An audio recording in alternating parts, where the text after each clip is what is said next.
And some of my friends who are religious think it's a little bit silly when I say this, but I'm like, you need to daven for a partner, daven for a relationship, ask God for help in that area, say it out loud. Every day, we are blessed to interact with some of Colorado's most interesting people. On this podcast, Judaism with Altitude, we share their fascinating stories with you, and we have a great time.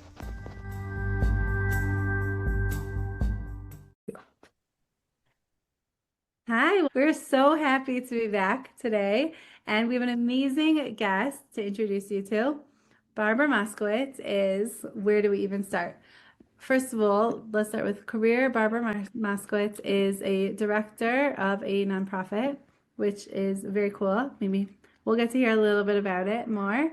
And also, you have your own amazing story, which I'm so excited for our audience to be able to hear and to learn from and grow from. And Barbara is one of our esteemed matchmakers on JDenver. So she definitely offers a little bit of that unique perspective that only our matchmakers have on life and things like that. So Barbara, welcome. We're so happy to have you with us. Thank you for having me. It's such a pleasure.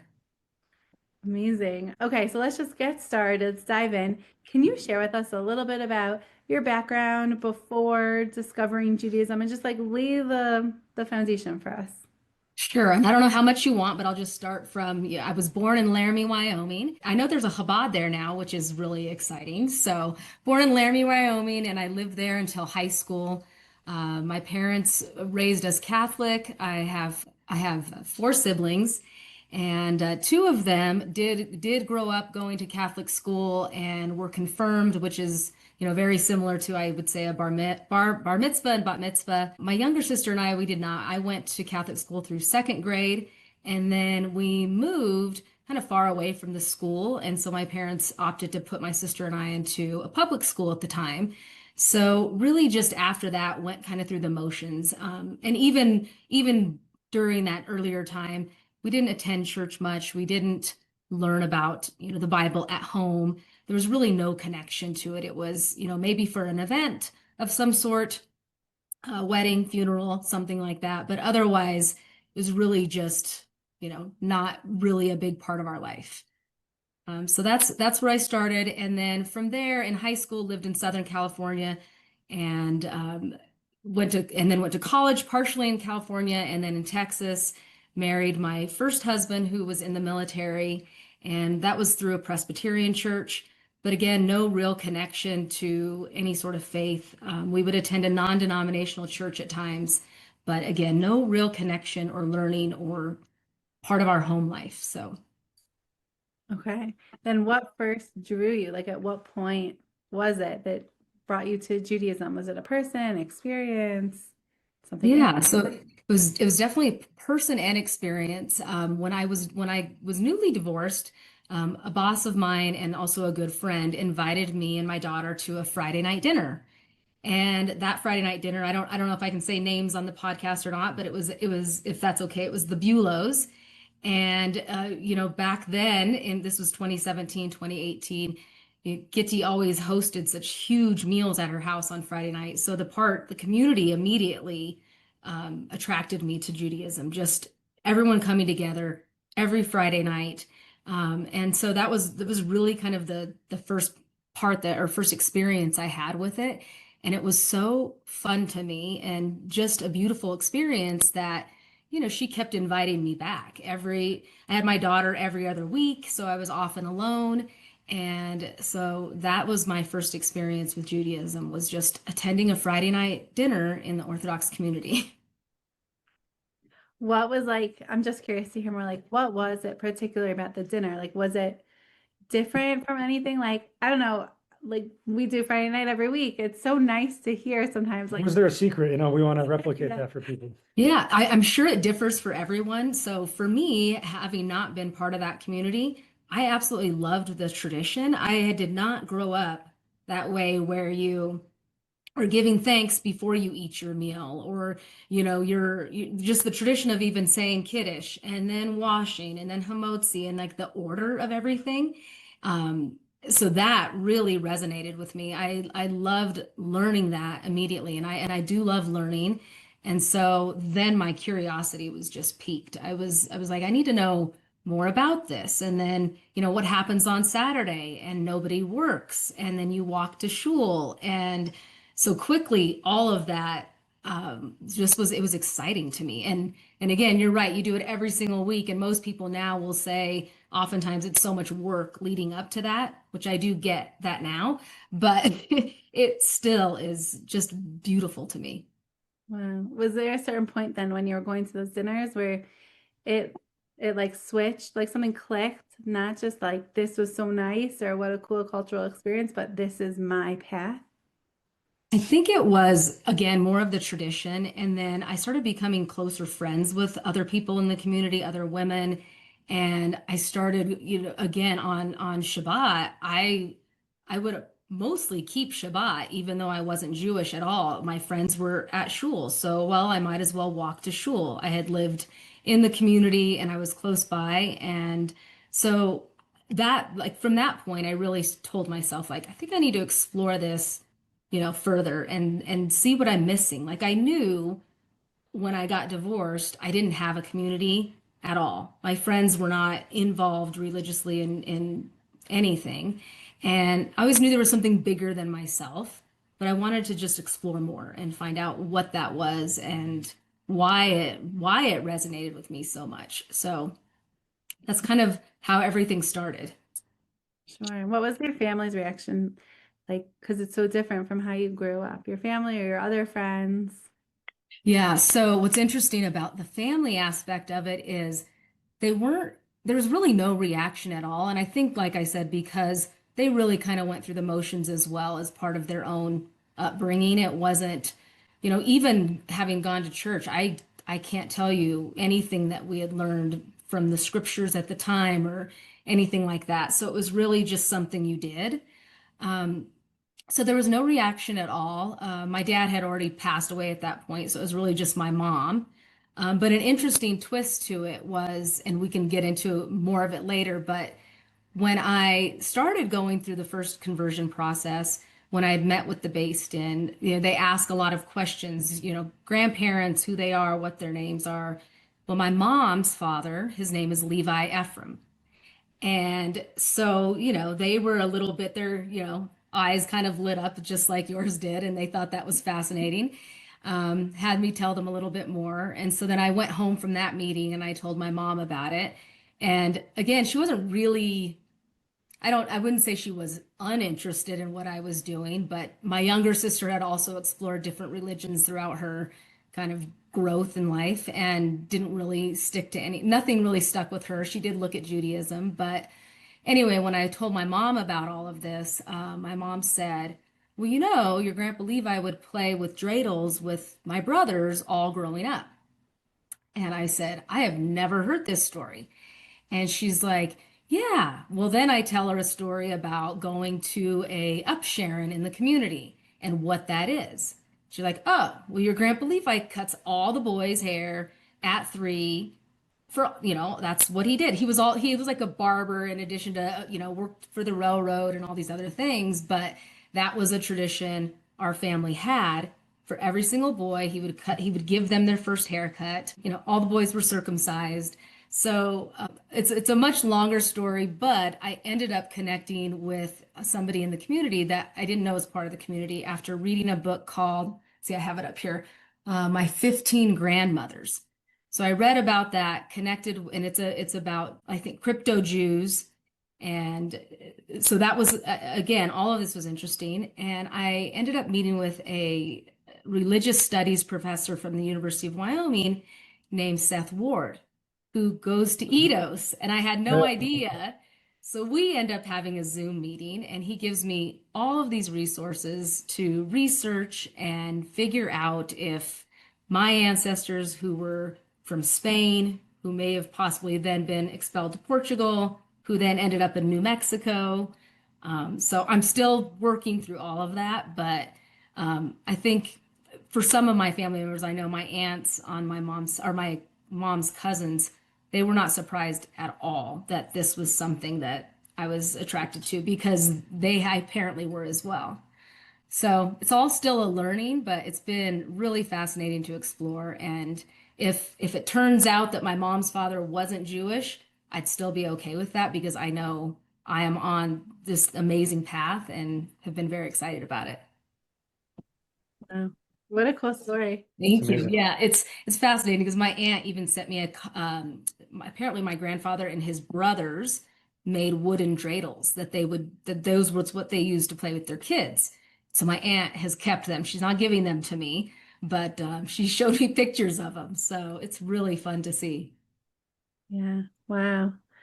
Wow. So with all this, do you feel like there's one mitzvah or one, something within Judaism that's been especially meaningful to you personally?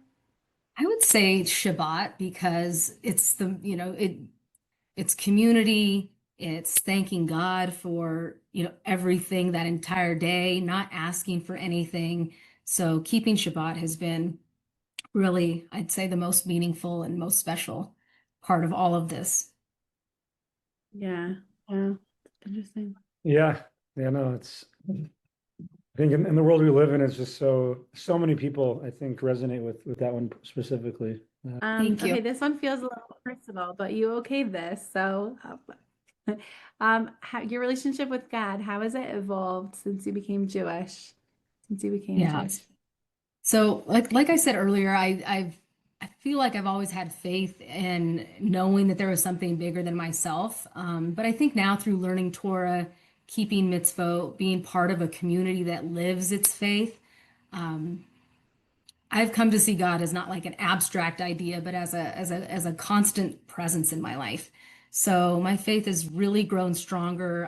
I've learned the connection to God isn't just about understanding, but it's about commitment, practice, and then just finding meaning in a lot of things that sometimes aren't clear to most people. Yeah, that makes sense. How's it been for you, I guess, growing up, how you grew up in Wyoming, and I'm sure most people basically liked you, didn't have any problems with your religion. Obviously, right now, a lot of people don't like us. Yes. How is that? It's like amazing, I'm so inspired by anyone who's gone through this journey because like it was probably it could have been a little bit more pleasant. Previously, people didn't have a problem with you. And like now suddenly you have to, it feels like everyone from every side of the aisle like hates us. How are you dealing with this, I guess, uptick of anti-Semitism and, coming from your perspective? Yeah, I will say, just being completely transparent, I definitely struggle with it at times. There's no part of me that, thinks I should be something other than what I am and Jewish and live in a Jewish life. But I have some fear at times, walking to shul or if a Magen David is showing, or so I think it's just I need to constantly remind myself of my faith and belief in God and push that to the side as best as I can. And it's okay to have a little fear here and there, but also keep my faith, know that that's stronger. God will take care of us, and it's all I can do. And I will say that's probably from the family perspective, that's the one, it's been more recent where they have, stepped up and said, "Are you okay? Are you safe? We know what's going on. Be careful walking to shul." So, they're a little bit fearful of things. I mean, I know they don't understand it quite the same way we all do, but that fear is real for them also, knowing that I'm part of that. Hmm. Have you ever encountered any specific, anti-Semitic slurs or anything of that nature? Or The only time recently was actually here in Denver, and Adam and I and some friends were walking home from shul, and we crossed Quebec, and somebody in a truck just started yelling at us, and some slurs, and people were looking back, and Adam was like, "Go, go, go, go, go! This person is crazy. Just ignore it," and we did, but I haven't experienced anything much more than that as of late. Thank God. okay, sorry, I was just curious about that. Yeah. So tell us some more about your career and what you do for work. Yeah, so I'm a director of a nonprofit that deals with HR compliance and a lot of regulatory things regarding like all the diversity, equity, and inclusion stuff that came out recently. I work for management side lawyers, so they're usually guiding employers on what does a program like that look like, or should you have a program? So we do a lot of training and education for big government contractors on their compliance needs, and it could be anything from wage and hour, immigration, pay equity, artificial intelligence laws related to employment and hiring. So that's my biggest role right now as a director of that, and really in an operations role. So it's really kind of herding cats with a group of lawyers all the time and trying to keep them focused on what needs to be done. And I'm not a lawyer, so I just work with lawyers. Interesting. What's like the team like? How big is the organization? So on my team, as far as the nonprofit, there's just two of us. So it's myself, and then I direct a marketing manager, and she also works in an administrative role for me as well. So it works really well. We would love to have more people, but like, as you know, nonprofits can only do so much with their budgets. And then the rest of the team, we have a full faculty, or what we call faculty of lawyers, and they're from a variety of firms nationwide. And they're a lot of the experts in employment law, in human resources related uh, work. And so that's who I mostly work with on a day-to-day basis. Interesting. You're really like you're holding it up. That's amazing. Yeah, I'm so curious about the AI. Yeah. Yeah. So, what's like an example of some of the AI issues that you're dealing with? So some of the AI issues we're working on training for is really related to the software that companies are using to run, let's say in hiring. If you're automatically rejected from a job based on whatever criteria they put in for qualifications they're looking for, sometimes the algorithms or the data is not accurate. And so people may be getting rejected for a variety of things where, then that now there's discrimination lawsuits coming up because somebody felt they're discriminated against either for age or a disability. We've seen all kinds of things. So it's really still new, but states are putting laws in place to restrict how it's used and how companies use it and take responsibility for using it, because companies will embed this AI software into their programs or into their hiring tools, but then they will say, it's the software that had the issue, it's not us, but it's the company that's advising these, third-party vendors on how they want this to work within their systems. So it's a fascinating time with, some things go away like affirmative action, and then other things pop up like this with there's still laws related to pay equity and AI and all of that. Wow. Yeah, it's fun. It's fun, I should say. It's also very stressful at times. Wow. Yeah. Oh, wow. Wow. Um, okay, I'm curious to get into your matchmaking, unless there's anything else first that we missed. Do you want to still share about? The one thing I would say, and I know you started to lead towards this, was about how I incorporate my Jewish values into work and home life. And it's really actually a fun answer to me because, as a director and in this compliance field, I try to bring Jewish values into how I lead with integrity, fairness, respect. And at home, Adam and I every year study Pirkei Avos, so that's been a fun learning for me because it just really helps drive those values kind of front and center in our home life as well. So Yeah, it's one of my favorites to like study with people in general. We study with a lot of people, and I feel like I always come back to that. It's just classic, inspirational, practical, timeless work for us to And learn. I will say a plug for Gila Ross, as part of the women's study group that I have at my home. We kind of taken a break because of the holidays. It was the Hagim, were a lot, as you know. But we've been studying that book, and that's also perfect because it just gives a little nugget of the Pirkei Avos, of the law, and then some practical guidance around it. So that's been a fun book. So neat. So it's her own book that you've been reading from together? Yeah, that living, is it Living Beautifully? Let's see, I have it right here. Yeah, Living Beautifully. Yeah, it's great. I Amazing. even did a couple recordings before the holidays and sent them to our group, thinking that people would listen to it. And they're like, oh, we're better off doing it in person. We'll have to redo those two chapters. But I tried to record it because I'm like, we're not going to be here together. I'll just read it. That wasn't as fun. So Good for you. We done try out there. exactly. Try anything. I love it. I love it. Yeah. So what inspired you with this next segment of matchmaking that you're doing in addition to everything else in your life? What inspired you to get into it? So I don't know if I told you this story or not, but you and Danny and others were in our home doing a mentoring program as part of Olami, I believe. And I was sitting in the other room and I was listening to this great conversation. And I think you had asked me once before to be a matchmaker, and I didn't even think about it at the time, just life was a little bit hectic.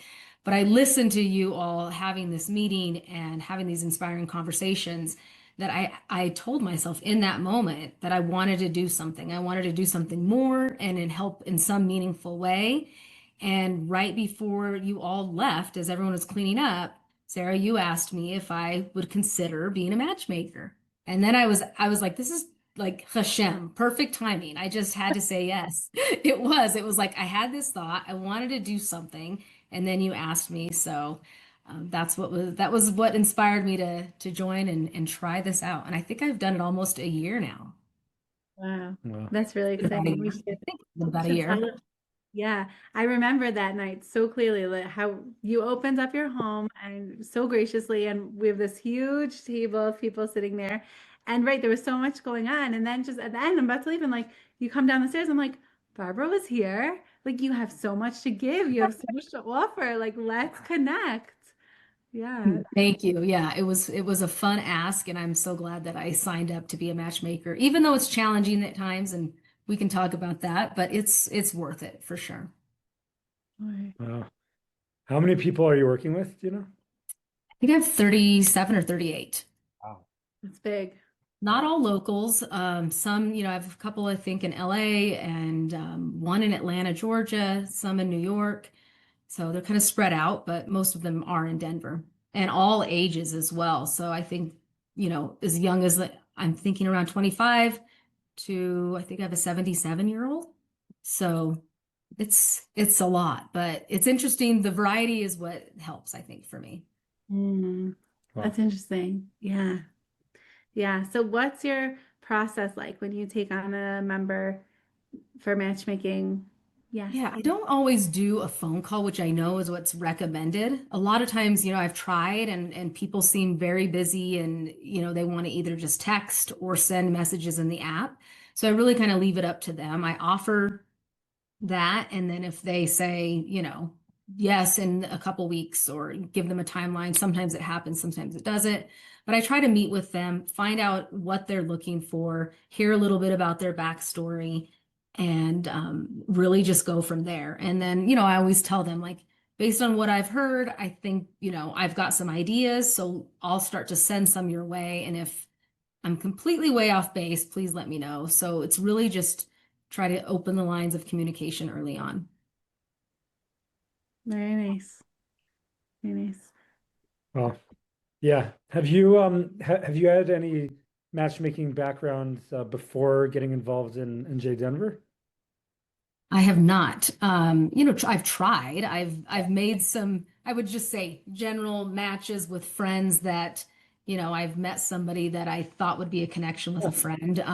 Didn't really, last long, but initially it was, a good setup. So just casually I've done it, but not in the way that I have now. And it's, every day, sometimes for hours a day, which, takes a lot of time, but I think it's so meaningful, and I hope we make some more matches that lead to marriage. That's the goal, right?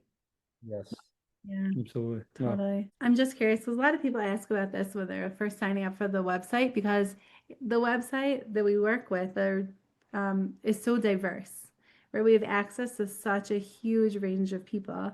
And, everyone is where they are. And absolutely, like, you should find someone who's the best match for you, right? Like, that you have similar goals and dreams Jewishly. I'm curious, have you ever matched people who you felt like were a little bit different religiously or culturally, and how it went? I don't think I have.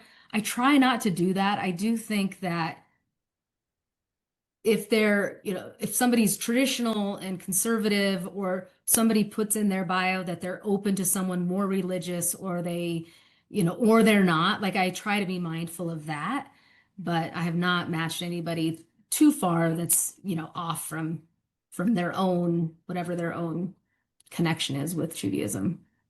Okay, cool. I mean, I didn't know what your answer was going to be. And it's also, I think, just fun and encouraging for people to hear that, like, we really do, try our best to match with people who are as similar as possible.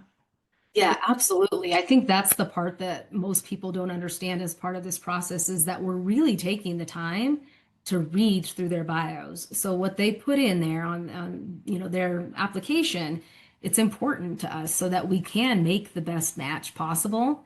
And I think that's also what can tend to be a little bit of a disappointment at times, is when, and you've probably you both experienced this, it's a good match, at least on paper, and everything aligns.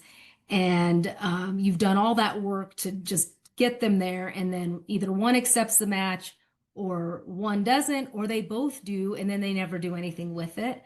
And that's discouraging, because it's like, we're right here, we're sending you a potential match. Try it, take it. But it doesn't, it's, and timing has to be right for everybody. So Yeah.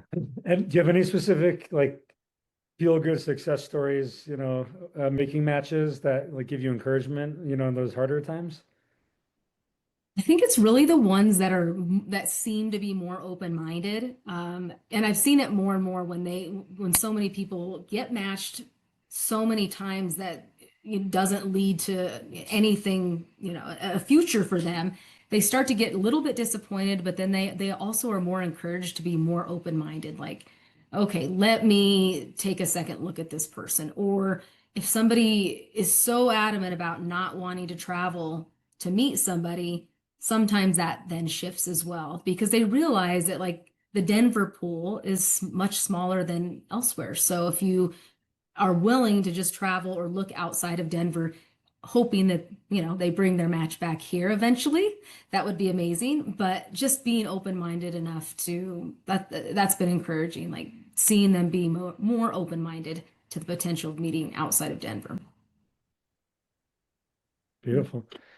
And then what have you seen just, in dealing with so many different people? What are some of the most common like challenges that people face? Or, I think a lot of people are disillusioned. Why do you think that is? One thing I would say is, I've heard this, and just as being a matchmaker, I didn't realize there's so many apps out there for dating, and some Jewish, some not. But I've noticed, some of our members that are on multiple apps. And so they see so much, they see some of the same people on all these different apps. And they focus too much on that. Like, we have the details with JDenver. We are seeing all of that. This is not just a little quick app where someone gets to swipe. So, we know more of that. And I think those are the challenges, that they're not understanding that, don't just look at a picture and move on. Let us help you by giving you, matching you up with somebody we think aligns with your values, culture, things of that nature. So it's kind of, Yeah. and I can't remember if you said that was like one of the issues or red flags, but that's what I see is happening. And I want them, I really wish they'd focus, maybe on two apps or more in-person events, but not Sure. I several. mean, I was talking to people about this, like growing up ourselves, when those things were not available, it just didn't exist. And people would go and maybe they'd meet someone at an event, or they'd meet someone somewhere, and like that was the person in front of them. There wasn't an influx of like people knocking on their door to try to meet them.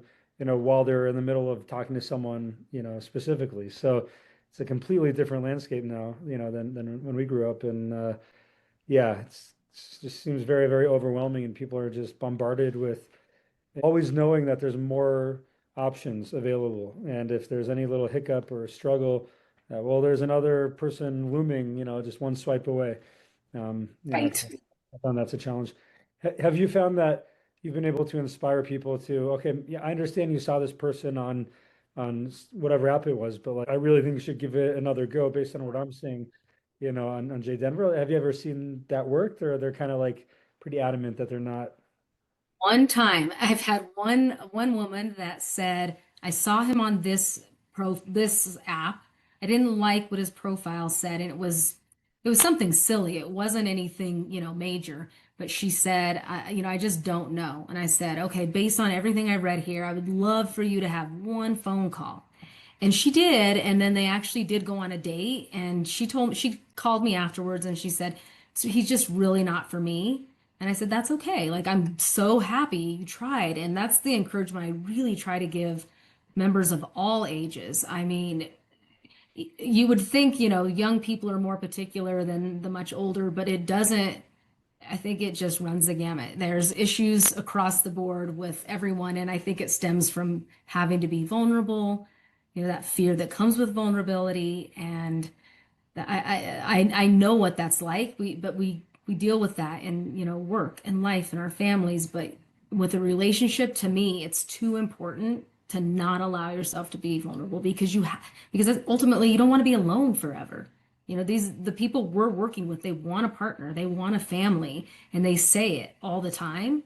So to get that, you got to work on yourself and be vulnerable at the same time. Yeah, well, Totally. How do I'm just thinking like of someone listening to this practically, how do you recommend if someone does that to work on themselves and be vulnerable? If someone's having a hard time with that, what do you recommend?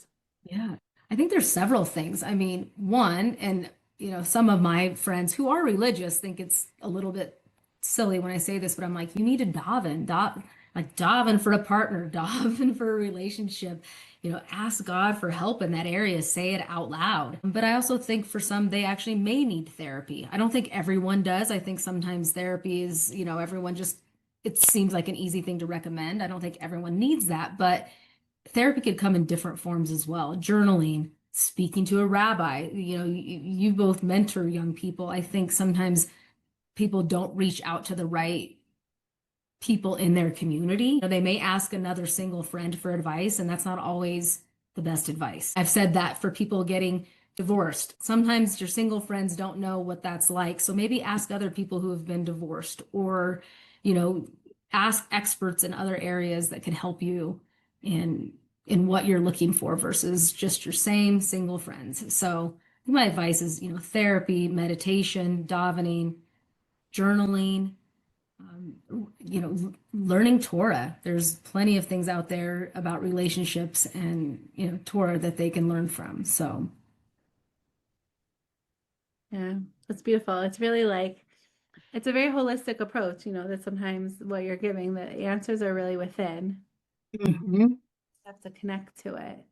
Yeah, and I think that fear is what stops people. And so, Adam, he's helped with this a little bit with some of my, members where I want a guy's perspective. And so I'll just ask him, not sharing the details, like what would you recommend in this situation? Or we have a couple friends who are not on the matchmaking site who just want advice.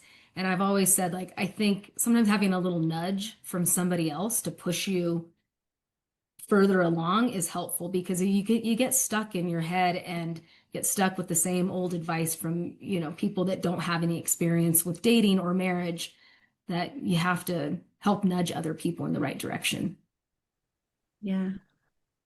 yeah. And I find that, I guess as a matchmaker, it can sometimes be a difficult line to ascertain what is too pushy and what's not pushy enough. We don't want to be that prototypical matchmaker, that people hate, that they're always pressure me to do things I don't want to do. And at the same time, to some extent, a little nudge, as you're saying, is very helpful. So I find it Yeah. sometimes hard to identify the right place to be on that spectrum. But yeah, Yeah, definitely. it's interesting. Like, I don't want to be so strategic that it's not genuine. But I did have, a member of mine recently that was just adamant about not, she thought she didn't want to date certain people. And I had somebody I tried to match her up with who was local to her community, which was a very difficult community to find someone in. And I said, look, you need friends in that new community, match with the person and see if it's somebody you connect with. You never know if it's not leading to a romantic relationship or marriage. Maybe they know somebody who knows somebody, especially in those smaller communities. So she has connected with him and they haven't gone on any dates by any means. They have spoke on the phone and texted a bit. And I think he's invited her to a couple things. I feel like sometimes maybe even just trying that, start off with a friend, see if you have more in common than you realize, and who knows what it could grow into. And I don't think that's for everybody, but this is a, middle-aged person that you have to try different techniques with, I think. Yeah. We actually had a very cool program. I can't remember if you were involved yet. But Rabbi Bernath, who's one of our mentors and role models in this field, especially. So we had a like a speed dating event, but I think some of the ages were off and like the balance men to women were off and whatever it was. So we quickly decided that this should not be a classic speed dating session. This will be a matchmaking session. So we assign people to meet each other for the 8 to 9 minutes, that a speed dating would be. But instead of necessarily framing it from the perspective of, okay, you're saying if this is your person that you'll marry, which is a lot of pressure because a lot of times within 30 seconds you realize there's absolutely no chance that this is going to turn into a marriage. Um, we asked the people, the participants, to see if you know someone for this person, get to know them because maybe you know them. And I think it was we got to do that again. I think it was a great program because, of course, if the two people talking, thought maybe they'd be good for each other, great. Right. Then no one's wasting their time. And worst comes to worst, you can set someone else up or you can make a friend, There was never that pressure that it should be anything more than that. So, yeah, kind of as you I said. love that idea because I even get that few minutes to connect because I will say that is challenging as a matchmaker when somebody declines somebody for personality and they've never met. Like at least your folks had the opportunity to meet for 9 minutes, right? And so Right. that's what I'm trying to get at. I'm like, meet this person for a 5 minute phone call or a FaceTime or whatever it is, then you might have a little bit better sense. But I also think that pressure for people dating, even the first date, it's just so much pressure and nerves that you need to get to. I think Eliza Ben Sholem says it, like second or third date before you can really, get to know somebody. So, Yeah. Yeah, totally. That's one thing that I think going into this, it's always scared me of like, that's why I love having matchmakers to do a lot of the matching is that like if I set up two people and it doesn't go well, then they're gonna be upset with me or they're gonna be offended or and mhm. like so much pressure is put into that meeting where Right. we use one of the matchmakers introduce more of this idea of like, okay, even if it doesn't go somewhere, it still could be an interesting conversation, or you might know someone, or you could grow from it in some way that's still positive and productive, even if it's not the one. Right. And that's why I think that open-mindedness is so important in this process for obviously us, but really for the people trying to meet their match. They have to be a little bit more open-minded. We're not asking them to completely change who they are and what they think and feel and believe, but if things align, at least as we see them, they need to give it a little bit of a shot. Yeah, and I was just thinking like over the couple of years that we've been doing this, like I think that's one recurring theme that I've heard again and again and again and again is that people finally found that person when they brought in uh, their standards a little bit, when they were a little bit more flexible, a little more open-minded. Uh, Mhm. yeah, I can't, it's like too many times to even count, how many times I've heard that. So yeah, it's a And great, a And great, I think people are not always as realistic because of one of the things you said earlier, Rabbi Wolf, is they think they have so many options. And sometimes they do. We can send so many numbers of matches based on their level within the system. Um, So I think they see one person, they're like, well, maybe this other one's better. Or if I've got these three, maybe I will get two more that come along that are even better. And so they don't ever really stop and get to know like one person. And so I've actually used that technique as well, as to maybe not send so many matches to one person at a time, to give them a chance to focus on, one or two people, to see how those conversations even begin to go. Yeah, it's a great idea. It's kind of funny, like, obviously there's there's a business of matchmaking, and the website has like a business element to it. But I feel like it'd be really interesting, people can pay more to get more matches, et cetera. But I feel like it'd be interesting for a trial to just like, you literally can only get one match, sent Yep.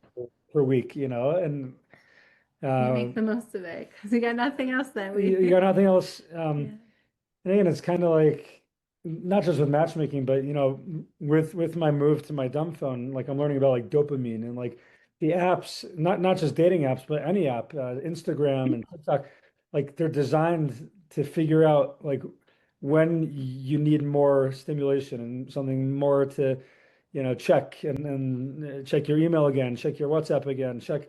But like the apps are designed to keep you coming back, and so Yeah.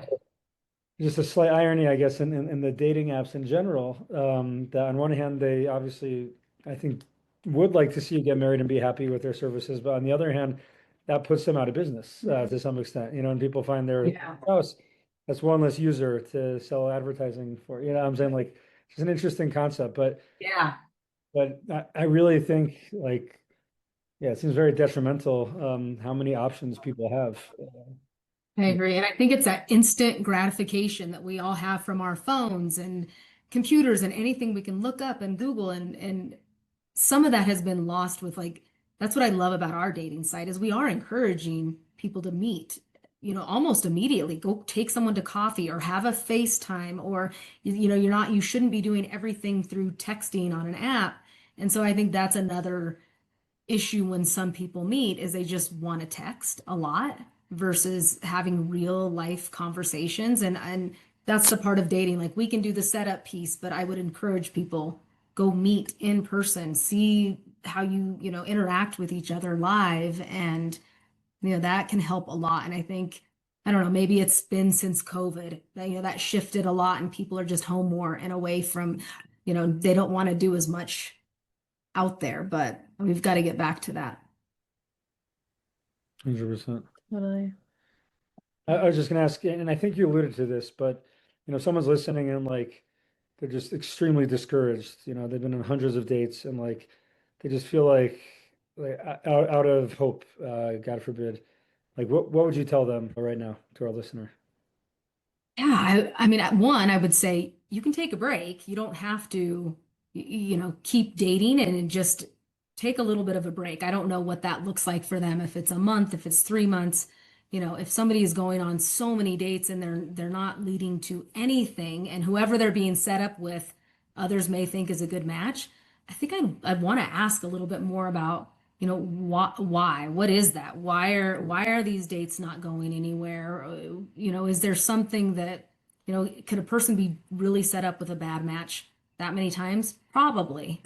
But is it likely, or is there something else you may need to work on? Or maybe realistic expectations need to shift a little bit. So I would just say, look at the bigger picture. What's going on with you personally? What are you truly looking for? What do you want out of this? And if they don't know the answers to any of that, maybe they just take a little bit of a break. But if they do, then I think it's just getting more clarity around, what they want and how we or others can help them. So asking for help, maybe that's to summarize it. Ask for help and let others kind of weigh in a little bit to see if they can provide some feedback or a new perspective. Beautiful. That's good advice. As far as when someone's whether first building their profile or want to switch things up on their profile a little bit, do you have any specific advice on what they should focus on, or the length, what to say, not to say? Yeah, gosh, that's a tough one, because I think so many profiles are great. When people leave them blank, that's obviously not a good start, because 9 times out of 10, as you know, somebody will say, I like what this person looks like and the little bit of background that I have on them, but what exactly are they looking for in a partner? So they need to have some detail around that. Be more clear on, I think also be more clear on whether or not they would relocate because so many people say they would, but they really don't want to. And so that would be helpful to know. But just being really clear on what they're looking for in a partner. And, a lot of times some people are so specific that other people get turned away, where it's like this person wants somebody who is a top skier and is in the gym every day and is, all these things. But then they'll put in one little sentence at the bottom, but I don't expect my partner to do all of these things all the time because I do have friends I can do them with. So it's like, okay, you're not very clear because now this person just read this whole beginning part that you want to be with somebody who has all these qualifications, but if they don't, you'll still possibly meet her. So it's like that fear kind of sets in then, and then insecurities. And so I think just being a little bit more clear and, focus on what matters. Some of those things don't matter. If you're both athletic, does it have to be in the exact same sports? Probably not. Right. Yeah, because that's what it means to be athletic, right? Is that you could pick up any sport and you'll probably be decent. Right. I agree. I totally agree. So yeah, just clarity around what they're looking for. Yeah. Well, I can vouch for that. My single favorite thing to do, I think, is ski. And my wife of 18 years is To get there. not a skier. Yeah, Adam and I lucked out with that. We both are, he's a snowboarder, I'm a skier. How does that work? Is that It, okay? it's great. Yeah, it works great. He did You get can me give him a into ride on the catwalks, with your I pole. try to, but he never allows me to do that. I put my pole out and try to move him along. But then he got me into backcountry skiing, which is, that is a little bit more challenging because he's very fast and he's done it for years. And so I've gone out with him a handful of times and I have a picture of him really far ahead of me, like a mile ahead of me. And I am trying my hardest to keep up so that we could just then ski down, what a kind of little hill. And so it's a fun adventure together. Is there anything like from your own marriage then that you feel like you apply to your matchmaking as far as like your similarities or differences or what works or not works that you can really like speak to? Yeah. I would say, one of the things I mentioned earlier, kind of, well, maybe I didn't mention it, but meeting people where they are. If someone's on a little bit of a different journey, but they're open to becoming more observant, keep that in mind because again, sometimes, and I find this with a lot of the younger people, they want the person to be exactly the same as where they are at right now in their Judaism. And that's not always, if it's so far and this person says, I'm never going to be more observant, I'm never keeping Shabbat, and that's obviously important to someone else, that's different. But if someone's open-minded to it, and, we see that on the profiles a lot, not observant now, but plan to be once I'm married, and hopefully they're serious about that because that's important. It's important for the other person looking. So I think it's just being open-minded and meeting people where they're at in their journey. And I had converted before. I definitely did not know what Adam knew, and I am still growing in my own way, as is he. So it's a really nice compliment because I can learn from him. There's things we can study together. So I think it's just, again, meeting somebody where they are at right now in their journey and being okay with that and seeing where it grows. Hopefully things align enough that it leads to good, healthy marriage, but that would be my recommendation. Yeah, Beautiful. it was beautiful. Thank you. Thanks You're so welcome. much. Any parting words you want all our members to know, or whether it's spiritual, dating, any advice you want to tell the world? Ooh, I think, one thing we didn't talk about in the beginning is just our involvement in the Jewish community. And I know you two are involved a lot. I don't know when this will air, but next week is the Yeshiva Torahsheim dinner and fundraising campaign started today. So shameless plug for that. But one thing I've really enjoyed as part of my journey is being part of the community and community events. The challah bake was amazing. Adam and I have been the co-chairs of the Jewish National Fund Breakfast for Israel for a couple years. We try to give back whenever and wherever we can. And so I think that, and also as it relates to singles, go out and do things for the Jewish community and take a chance on something new, and maybe you will meet someone great and it will lead to marriage. So that's my hope for everyone. Give back, do great things, and it'll all come back full circle, I hope. That's amazing. It's really, I know that's genuine coming from you. You guys Thank you. You live it. And honestly, if that's one thing that anyone gets from this podcast, yeah, I can't believe we didn't talk about that at all. But right, you're being honored at this dinner next week. You're so involved in so many different parts of the community and so giving, and really look out for everything. And it's so beautiful to see. We're so blessed to have you as part of the community and one of the matchmakers. Thank you. Like I said, I'm glad you asked. One more question just on that topic, and then we'll let you go for real. Okay. So I think in a world where so many people are just kind of concerned about themselves, what motivates you guys to be so giving? Where does that come from? Because I think a lot of people don't naturally have that. So where does that stem from? I think I would attribute that to some of our upbringing, both of ours, different worlds, but just wanting to help others. My parents were like that. They did want to help. They probably didn't give back, or they weren't part of a community in the same way that I am today. But I think, my attraction to Judaism and that community part that I resonated with so much, and that I mentioned in the beginning, and the need of people that, the Jews are strong and resilient and they can accomplish anything. But we often forget, there's people in our community that still need help or need something or need words of encouragement.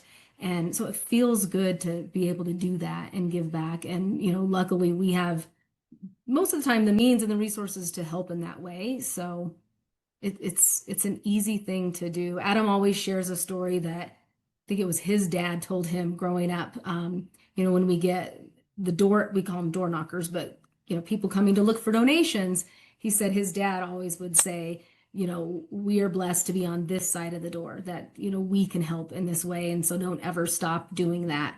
And, he's taught me that as well. And it's fun and it's meaningful, and we're happy to do it. Beautiful. Thank you. You're welcome. Yeah. Okay. Thank you so much for your time. Thank you to our dedicated viewers and listeners. I know it's been too long. We're going to try to get back at it on a more regular basis. So thank you for tuning in, and thank you for joining us. You're welcome. I love the name Judaism with Altitude, because in my mind, now that I'm a skier, I think of that. I think of somebody learning Torah, flying down a mountain, and it's a beautiful picture in my head. So thank you for having me. I really appreciate you both. Our greatest pleasure. Thank you. Thanks so much. All right.